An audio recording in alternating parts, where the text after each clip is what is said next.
Jon Stewart is sharing more insight on his headline-making departure from Apple TV+, clarifying that he was not censored during his 2 seasons hosting The Problem with Jon Stewart. The comedian and political commentator appeared on Matthew Baloney's The Town podcast this week to speak more on what led to the dissolution of the show, noting that there are no hard feelings. "They didn't censor me. It wasn't free speech," Stewart said. "When you work for a corporate entity, that's part of the deal, even at Comedy Central.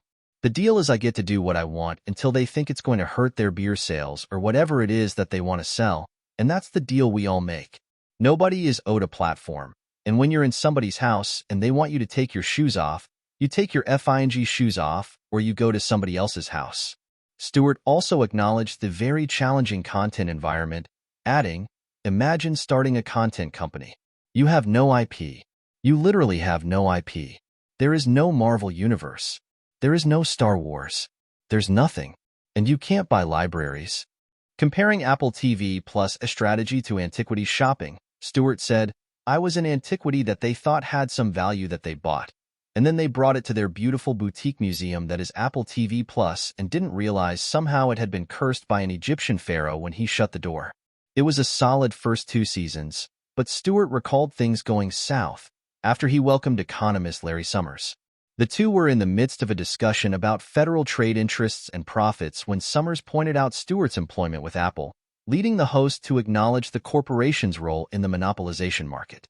Apple is currently involved in an antitrust lawsuit with the Justice Department. "We play the interview for the audience. They explode like we just hit a 3-pointer at the buzzer," Stewart recalled. "The show ends, we go downstairs, and we are in full Rudy mode. And the Apple executives walk into the dressing room afterwards with a look on their face, and I was like, oh my God, did the factory explode? Like, what happened?" And they go, "Are you going to use that summer thing?" The ordeal that followed made Stewart realize their aims didn't align. "It's when I realized, I'm not sure I can win here. We had done an interview on a guns episode and an episode on gender, and everything made them very nervous. As season 3 approached, I realized we're not going to be able to do the season that we planned, and everything was going to be a fight," Stewart said, later making it clear that he had no malice against the company. They are well within their rights. Stewart has since returned to his daily show roots as a guest host. He previously made headlines when he claimed that Apple discouraged him from interviewing Federal Trade Commission Chair Lina Khan amid the Justice Department's antitrust case.